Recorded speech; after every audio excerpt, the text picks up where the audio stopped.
Pétur Blöndal heiti ég og þingmaður í Reykjavík norður fyrir Sjálfstæðisflokkinn.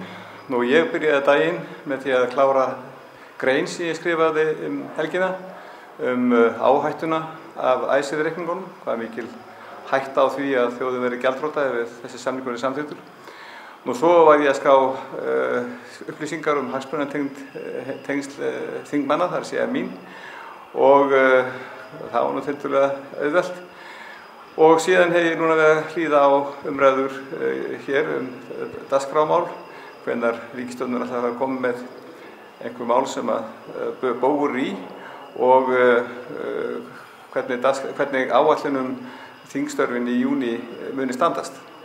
Icesave-samningurinn sem að mikið til umræður núna hefur þar stóra ókost og eiginlega ókost sem ekki hægt að fallast á, að hann er án takmörkunar. Hann getur orðið alltaf 900 milljarðar og það er ekkert þak á því sem ég hef talið vera miðað við sem þjóðin getur greitt.